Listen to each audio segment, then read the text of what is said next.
So if Conservative MP Ms. Rempel puts up this video, you won't take it down, Mr. McKay. If I go to the corner here at Woodbine and Queen and I make a video saying everyone should drink bleach to cure COVID-19, will you keep that video up? That violates the guidelines and it should come down.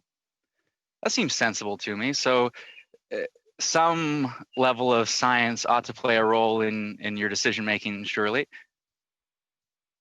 Yes, that's why we look to public health authorities for guidance, and that's also why we have explicit definitions for our guidelines so people can interpret them.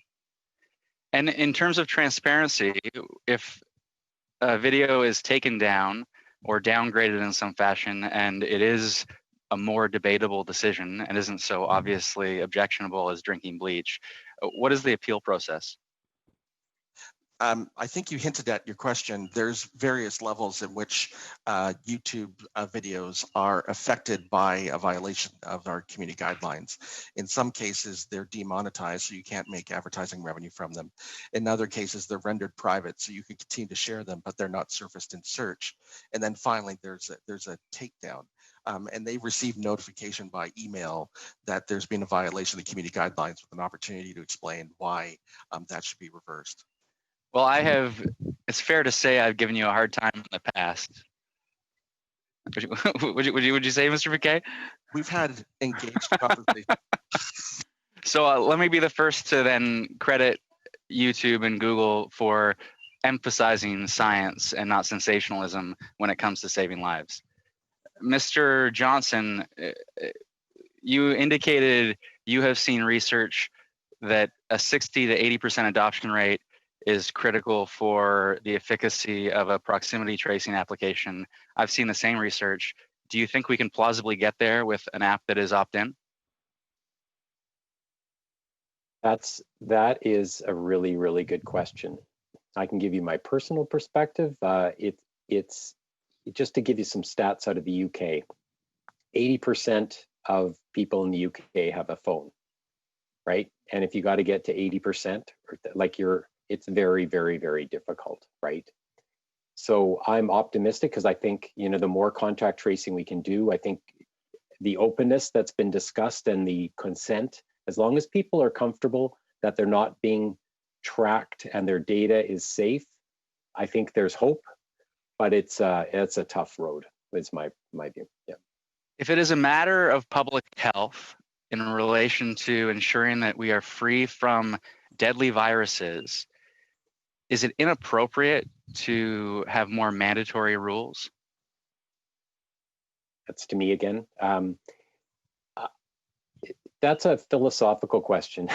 I certainly IBM doesn't have a position, but I think we have to look to our health leaders. What I'm seeing, I can say in British Columbia, we all do what Dr. Bonnie Henry tells us to do. Like we're all in. So, and maybe I'll put the same question to Mr. Perron in that case.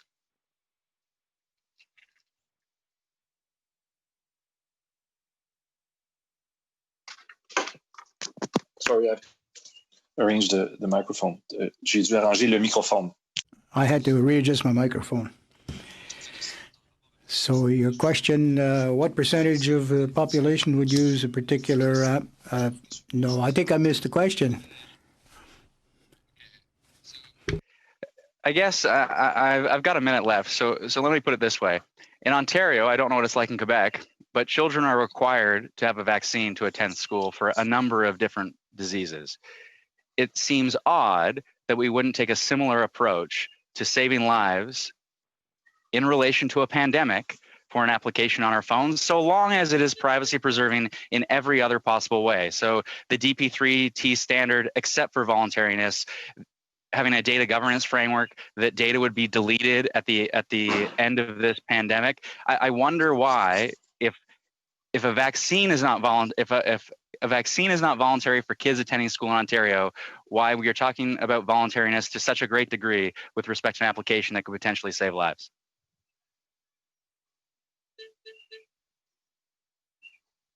Oui, en fait, vous posez une question. Yes, well, that's a very interesting question. The problem I see with that is the obligation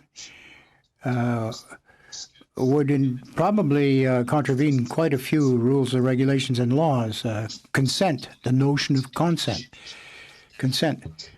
To oblige people to share personal information, it's very difficult to do in a country such as Canada, with the laws in Quebec and also with the alignment of what's going on with public authorities. But I am not an expert in public health, so it's very difficult to see how that might work. So I have to say no. So, merci beaucoup. Thank you very much.